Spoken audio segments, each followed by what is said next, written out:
The doctors laughed at the new nurse. "Stay back," they said. A wounded man was bleeding out, heartbeat dropping fast.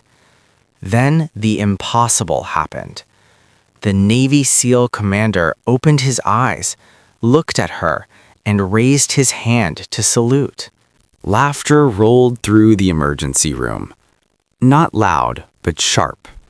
A senior doctor glanced at her badge, raised an eyebrow, and shook his head. "Another new nurse?" he muttered. She stood near the wall, hands folded, eyes scanning the monitors. Every beep told her the same truth. Time was running out. Still, no one listened. To them, she was just a uniform. The man on the bed wasn't just injured. He was bleeding internally.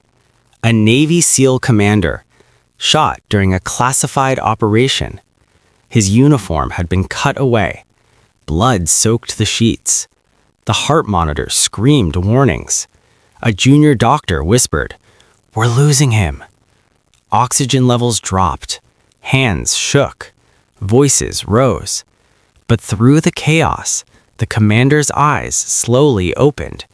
Not in panic, not in fear, but in recognition. He turned his head and locked eyes with the nurse everyone ignored.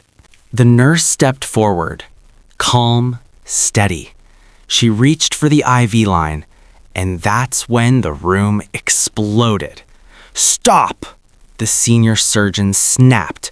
"Who do you think you are?" The laughter was gone. Now there was anger, authority, ego. She didn't argue. She didn't explain. She checked the monitor, pressure dropping fast. "He's bleeding internally," she said quietly. "He won't last 5 minutes." The surgeon stepped closer, furious.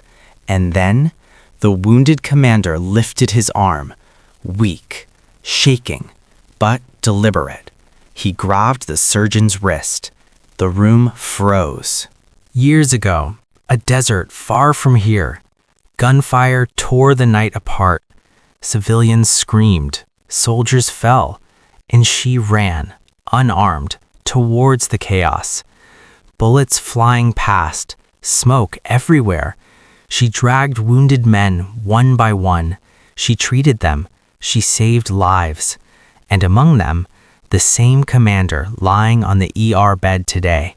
He remembered her. The quiet nurse wasn't just a nurse. She had been a combat medic, the one who saved his life years ago when no one else could. That salute in the ER wasn't about protocol. It was about gratitude, courage, and respect earned in fire. The room went silent. The senior surgeons looked at each other, mouths open, eyes wide. "Who is she?" one whispered. No laughter, no smirks, only realization. The nurse they ignored had saved lives under fire.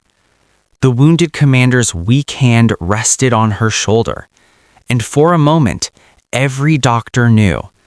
True authority isn't in the badge, it's in courage, it's in skill, it's in calm under pressure. The surgery succeeded. The commander survived.